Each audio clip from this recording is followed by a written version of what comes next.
Hello, this is Truth Be Told Transformation, and I'm Bonnie Burkert, here to share tools for transformation, to live your highest truth. A lot of times on the show, we talk kind of more in the mind, spirit realm and how that affects body. But today we're going to flip the script and go a bit more taking care of our body and then how that affects our mind and spirit. So to that effect, it is my true pleasure to welcome Scott Blossom to the show. Hi, Scott. Thank you. It's great to be here. Thank you. Tell us where you're dialing in from. I am in Berkeley, California right now, sitting in the place where I try to do as much work as I can, which is outdoors. That's fantastic. And speaking of that, we'll mention how I got to know about Scott was because he is going to be at Bhakti Fest 2024, and that you'll be teaching outdoors there at that workshop also, right, Scott?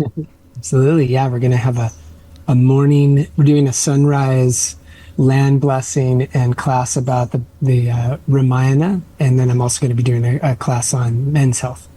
Wow, fantastic. I'm going to stay with that for a minute because I'm really interested in the land blessing part of it. So Is that specific to Joshua Tree, or is this something that you find yourself doing, and how does that fit in with who you are and, you know, how you came to be a doctor? Yeah, that's a great way to frame that question. And so the simple answer around Bhakti Fest is that I have some dear friends who are indigenous to that area who came last year from an organization called the Red Earth Movement. Yeah. And they offered the very first land acknowledgement in the history of Bhakti Fest. And we went right at sunrise on one of the mornings, and it was incredibly beautiful. So we're keeping the tradition going. Nina Rao and I organized that together, and so we're going to keep going this year with that tradition. Wow, that's amazing. And that's something on the program that people can check out, right, at bhaktifest.com to make sure that they can find you in the early hours. Yeah, Saturday morning. They're not Saturday morning. Okay, I'm making note. Don't stay up too late on Friday night, or just keep going on Friday night. So I'm in place. Right. Exactly. Well, I know we're talking about Ayurveda and traditional Chinese medicine, but I just want to say, I love that you're tapping into the land of Joshua Tree because I've had a chance to go up there for multiple events. In fact, the reason I'm doing my show is because in addition to Bhakti Fest, I would do Contact in the Desert, which took place in Joshua Tree for a long, long time. So sacred grounds, and I'm learning about you right now. You work very holistically. So I love that you incorporate certainly reverence for nature, and let's talk about that early morning. Let's talk about that early morning practice, because I think for me, as I have an understanding, I'm going to say specifically to Ayurveda, it's knowing the sort of rhythms of the day, month, years of our life. So why don't we use that as a launching point to do a little introduction to Ayurveda? And I titled the show Balancing, finding balance. So please give us some hints, give us some tools for transformation. Sure, my pleasure. Yeah, I think a beautiful way to tie that in is that when you honor the land as a being, you are engaging in fundamentally animist practice. And this is something that is, it's something cross-culturally in indigenous cultures around the world has always been that same understanding. And so Ayurveda, while it has, it has adapted and it's become integrated into, you could say, modern US life with some of the viewpoints and some of the perspectives that are not animist, or actually, and sometimes actively against animism, actually is fundamentally based in this understanding that what we view in the natural world has also an expression in the microcosm internally. So when you're praising the land, when you're blessing the land, when you're recognizing the ancestors of a place that are both human and more than human ancestors, it's a two-way reciprocal process of really setting up what, from the Ayurvedic perspective, would be probably the most important basis for your health. Wow, that's amazing. Yeah. And very deep. let me ask you what you just said about the animus, right? And maybe that Ayurveda does not ascribe to that. Can you talk a little bit more about that belief system? Sure. Yeah. It's similar to traditional Chinese medicine. Early Ayurvedic medicine had a very strong quality of shamanism. And it still does, actually, in the cultural setting in India. Those things still exist in the way that coming to the West, being interpreted by the West, those things were more suspicious, were kind of systematically either minimized or eliminated from the way it was presented. And so so it kind of feels like to me that as you start to honor the ecology of the body, you will naturally start to honor the outer ecology differently. Wow. And that especially if you hang around sort of ritual traditions in India, you can see the 5 elements being invoked in the spiritual level of acknowledgement, as opposed to something that's just associated with your bodily health or with your mind, because the 5 elements are categories that help to describe the qualities of our experience, from all of our personal experiences, but everything that we perceive that's external to us too. Yeah, that's great. So what are some examples of the, I want to, and just in case people don't know about Ayurveda, I thought maybe we could talk a little bit about the elements and how they relate to Ayurvedic medicine or wellness. I mean, first of all, Ayurveda, science of life, right? I mean, we talked a little bit about this on my previous episode, as a matter of fact. So we did touch on that, but as far as you, I mean, you are a doctor, you're a medical doctor, right? So you're helping people understand sort of the actual practice and from a health standpoint. Right. Yeah, a simple way, especially coming in through the lens of medicine, to orient for that is that Ayurveda is fundamentally an allopathic medicine. And what I mean by that is that if something's hot, you will cool it down. If something's dry, you will moisten it, et cetera, et cetera. And so when you look through the lens of the 5 elements, people, as we all know, everybody's unique. They have their constitutional tendencies toward balance or imbalance. And so as you get to know yourself, or if you come to somebody like me who helps you to see yourself through the lens of Ayurveda, one of the things you start to understand is, if I have, say, more of a predominance of air and fire in my constitution, then it's going to be very important the way I work with earth and water to strike a balance in the tendencies that I have and the behaviors that I have and the foods that I eat and the way I even construct my sleep schedule and my exercise schedule and my work schedule. And, it's really, the list is endless, actually. It's great. Well, I'm glad you're bringing up examples of both, because what I have in here, or what I can dissect from what you just said, given that it's a personal passion of mine that I like to study, is there's an opportunity to work with both diet as well as lifestyle. So the chemistry of our body, but also then the environment that we put ourselves in.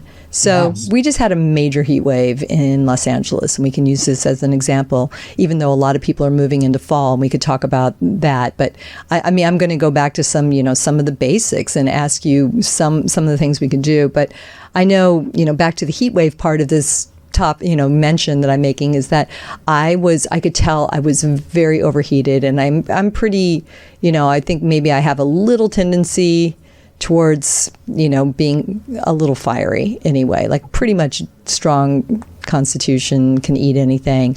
But I noticed that I was suddenly like coffee. I don't even have that much caffeine, but when I did have caffeine, it was really not working for me during these hot times. And so it was really, really great to catch myself before things got really bad, because I was irritated and I was having trouble focusing at work. I was like, I think irritability would be the biggest one. So I'm here to tell the listeners, I mean, it's amazing what one can do if you just identify that in yourself and just say, okay, what's going on? And look inside, but also understand the outside environment too. Yes, exactly. And that's such a beautiful story about recognizing how context is everything. You know, it's a heat wave in LA, you're a fiery person, and now you're even noticing that certain foods that may regularly be enjoyable for you are actually now starting to be clearly something that's not settling well with you.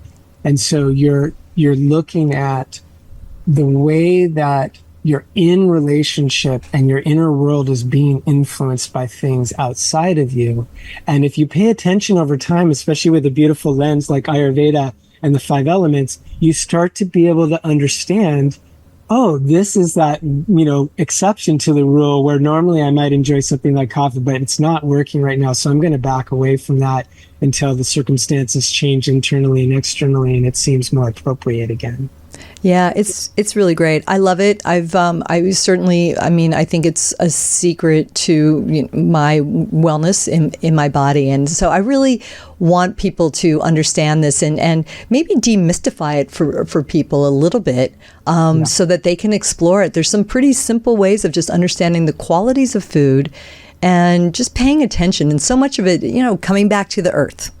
Yeah. It's seasonal. I mean, it's also seasonal. So we're going into the fall, which can start off, certainly it cools down. It can be drier, right? Fall, we attribute more dryness to autumn, the autumn season, correct? And so depending on who you are, there's different things that are going to make sense. And what's great about this, Scott, is when I first, it's funny, I first learned about it from a very basic, simple book by Deepak Chopra back, many, many years ago when I think it was, really? Oh, yeah. Right? Okay, so Perfect Health. And one of my most favorite books. And it was what I loved about it, it wasn't saying that you have to add in all these exotic herbs that I was going to be intimidated by. Yes. And it wasn't necessarily saying, don't do this, but it was kind of confirming things that we knew already. Quick examples. It's hot. It's okay to eat something cooling like ice cream. Like, don't eat ice cream in the winter. It's cold and damp out, and you don't want to put something cold and wet in your body during the cold and wet winter. So it was so aha for me. Yes. I think it said something about in the fall, for example, it's okay to have that warm cobbler or something. So I'm like, I like this science very much. Right. So tell me a little bit of your initial responses to it and how you came to it. I was studying yoga, and I'm not sure how I came to that exactly, other than it is very complimentary as I sort of took my yoga practice off the mat. Yeah, that's so interesting. I have a degree from UC Santa Cruz. I have a biology degree from UC Santa Cruz in California, and I was starting to practice yoga, and then I learned that there was this science from Dr. Vasant Lad, actually, that there was this science, and I had read Perfect Health, and I got so turned on by the idea that there was this extension of the way to regulate myself internally with yoga and meditation that extended into all of the choices I was making around, self-care and supporting my own health. And, my studies were really rigorous, and so it was a very simple thing for me that I just felt better, and I was able to focus better and study and be engaged in all of that. But that was really the beginning, and what turned me on to him so much was he was talking about integrative medicine. And I actually came pretty much straight out of school and started working with the Cancer Center in Santa Barbara and the hospital in Santa Barbara to help bring in yoga, to bring in acupuncture, and that's the organization that sort of spawned is still exists. But it was a big aha for me, because I thought I would go just straight Western, and then it was very clear that I was benefiting so much from, like you're saying, like, oh, the fall, look at the bounty of root vegetables and the seeds, right, and the fruits that are here. And like you're saying, like, baking apples, and these are making applesauce, those kind of things, or pears. Was it just was so intuitive, and I had never encountered anything in my growing up here in California that was like it. And not only did it fascinate me, it felt great, and I think that's the thing that probably kept me coming back. Yeah, that's fantastic. No, I love that for sharing it. I'm sitting here thinking of all these other examples of, just times that I've, I wasn't feeling well, and I sort of had a little self-check on how I could maybe rebalance certain things. Yeah. Before I had to reach for, even pain relievers. That's right. You know what I mean? Or worse, or something, Sure. something stronger to, Tums for the tummy or something like that. It's like there's ways that we can do this. And so you mentioned Chinese. So we'll kind of crisscross back and forth between the two. And can I go back to your understanding of sort of the history? Which came first, do you think? Do you think the Ayurveda existed? Were they simultaneous? And we're talking thousands of years ago. So, any idea? Along those lines, it's hard to say. I'm not going to go on record with any strong opinions, because they both did. They have a lot of similarities in the way that there's, China's a huge place, India's a big place. They have a lot of really varied microclimates. And so what you would find is that in each place, you'd have these, villages and groups of people, and they would learn to use the local plants to nourish themselves and to heal themselves, as well as the minerals and as well as, the other substances that were there.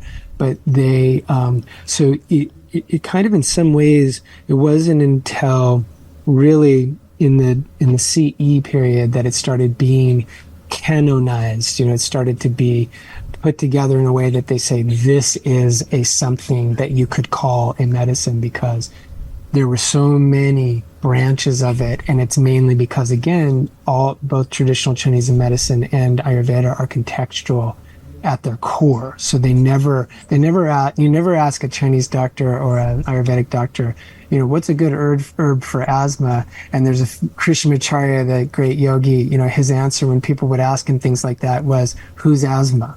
He would always just say, who's asthma? Like, it has to be for that person living in that place with that particular configuration to have that condition result in a breathing condition. And this is what's really fascinating to me, and something I'm really interested in, is the microbiome, because it's starting to explain why one person can manifest a symptom that has a name, and another person can have the same symptom with the same name, but they have an entirely different set of conditions that are creating that condition. And that's why you need different medicine, and you need to approach them individually. Without naming names, I think we had a fairly good example of that about 4 years ago, right? As far as needing to treat the individual. I love that. If dear listeners, if you take nothing else away from this conversation than that, it is that the healing process is not a one-size-fits-all. So understand, and that's where these practices that we're talking about with Dr. Scott is really, I think, some self-awareness, right? The different tools for self-awareness that we can better treat ourselves. And I do think that, and we're not going to go far down the path of yoga, the actual like asana practice of yoga. But I think maybe for some, it might start there. Yeah, right. Certainly breath. Yeah. Calming down, tuning in. Yes, we want you to meditate. Yes, I know I should probably do better than I do at that myself. But even that, any kind of quietude that you can find, or that time where you can get into neutral and listen to what your body needs, what your body really wants. Like, what's going on? I don't feel good. What is this? And you could be, maybe I feel tired, or I have a bit of a headache. I don't listen. Are you thirsty, maybe? Mm-hmm. I mean, how often does that come into play? Right. Yes. Simple. Well, it's interesting what you're saying, because the yoga tradition when you look at the pillars of what supports yoga practice, there's a couple of terms which are ahara chikitsa and vihara chikitsa, which essentially translate as diet and lifestyle. So in the heart of the foundations of what supports yoga practice is Ayurveda, so that the body has the health to go through the process of the inquiry of yoga practices. And then simultaneously, the yoga practice is what starts to reveal the subtle spiritual truths that are resonant with what you would learn from understanding the Ayurvedic worldview. Like, for example, that there is this level within ourselves that we have some influence on with our thoughts, our breathing, our dietary choices, etc. But there's also this larger world of relationships that includes social and then macro geological relationships that that your alignment will have a very big impact on the kind of insight and the kind of evolution that's possible for you. Yeah. Okay. Alignment. Good word. Yeah. So I study Kundalini yoga, and one of the things I really like about it is working with energy, right? With the flow of energy in our bodies. Yeah. And so I'm segueing back to Chinese medicine. I started to, I got sidetracked, but I was sharing before our call, I was sharing with Scott that I get acupuncture all the time, like at least twice a month. And I can go in and there's always, I like to say, there's always something to work on. And I'm going to ask you to tell us how it works. I mean, for myself, I'm just going to say I feel it is tapping into healing energy flow within my body. Now, it can be more specific than that, but I'll let you kind of give us, your interpretation specifically, how it can cure certain ailments, and more generally, how is it working, our circuitry? Yeah. The Chinese system, I've been licensed to practice traditional Chinese medicine for more than 25 years, and I get deeper and deeper respect for it every day of practice, because the insight that they have about things for translating something like you're talking about, like qi, into the level of physical healing, where the person can come out and say, yeah, I feel my back feels a lot better from that treatment, or my, cough resolved very quickly. My chronic cough started to resolve, or it resolved completely very quickly. Is that the basis for that from that system is identical to the idea of prana in the yogic system, which is that the qi is deep. It is the mother to the physical. It's the subtle is the foundational to the physical. So when you adjust that, you're adjusting at a more root level in the body.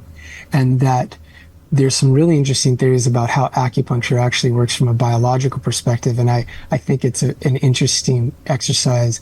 And one of the things that somehow they figured this out, I have no idea how they did this, but they understood that they could use a needle on a person's hand or foot or their leg or arm, and that they would be able to communicate directly to an organ.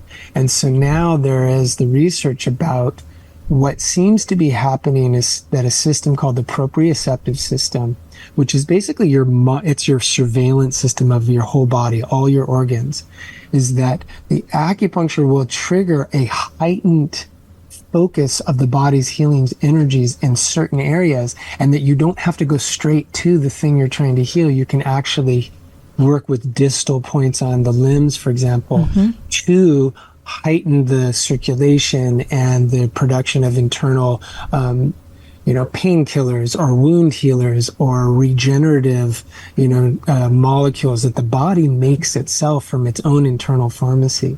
And that this is, for me, because I love it when things kind of land from more esoteric into the biological too, that's one way that I describe it. And it's still a miracle to me in the practice, like day in and day out. I know that it works because I use it every day, but it's incredible to watch how somehow that intelligence was perceived. And the people that founded that, they were all meditators. They were all Taoist mystics, basically. Yeah. Oh, indeed. I mean, I'm just getting goosebumps thinking about it and talking to somebody who, has been doing this. The fact that you're saying it is miraculous to you, even after 25 years of practice, that you're still wowed by it. I mean, Yeah. I couldn't agree more. And I, again, will remind people we're talking tools for transformation. There's many, many options. I actually go to an acupuncture school that has students that need patients.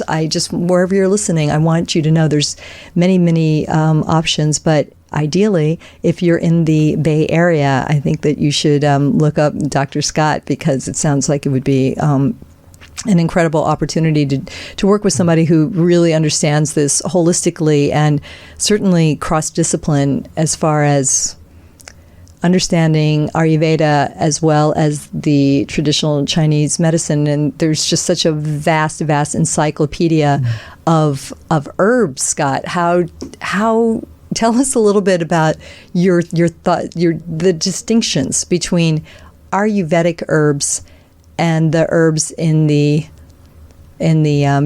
treasure trove of the traditional Chinese medicine. Yeah.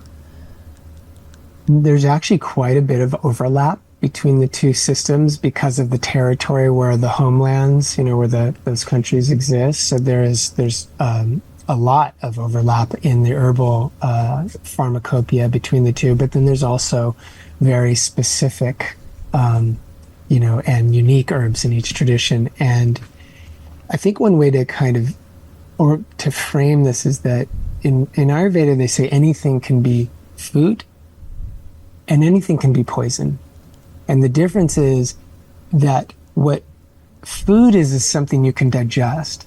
And what herbs do essentially is they support your capacity to digest. So then you can turn your life, not just the foods you're eating by mouth, but the air you're breathing, the liquids, as well as your emotions, into something that's digestible for you. And that's what's critical to healing, is that you're actually getting the digestive fire supported as the central piece, and then all the little subtleties and details of what a person's particular condition is are at some level being adjusted from the basis of cellular metabolism and also macro digestion, as in the stomach, etc. Excellent. Okay. So in Chinese medicine, I think a lot of times people, I'm just going to go sort of mainstream-ish on something that I think people might have heard about Chinese medicine, and that is their use of animal products as some of their herbs. And or I don't know if you'd call them herbs at that point, but in their system of medicine. So I remember one time I was having, I forget what I was trying to clear. Maybe it might have been a cough or whatever. It doesn't matter. It was what it was. But the practitioner, who was not necessarily licensed in Chinese medicine, but knowledgeable herbalist, he is prescribed deer antler velvet capsules for me. Yeah. And I think that it helped me. I mean, I guess that would probably not be vegan. Yeah, it's they do collect those after they've fallen off, so there's no animals that have to suffer for them to get it. But right. Yeah, not vegan, definitely not. Yeah, exactly. So I mean, I think twice about taking it? Not necessarily. I was curious, and I will tell you, I got better. So yes. I think I was taking a few other things. I'm not 100% sure. I can't remember. It's been a couple of years. Actually, this happened at Bhakti Fest. So if you're going to Bhakti Fest, don't doubt the healers there that can help you. So now, two questions. One, do they have different, healing, what are we calling that, remedies like that in Ayurveda? And then two, what's your thought about these and how prevalent are they in Chinese medicine? Because we don't want animals to get harmed. I mean, there's some that we're really concerned about, right? Yes, exactly. Rhinos Yeah, being one. you named that is a really key difference, where in Ayurvedic medicine, there is a precedence for the use of animal products, but it's much smaller in the aggregate, and especially the way that it's practiced in the West, where the emphasis is more on mineral and plant medicines in Ayurveda.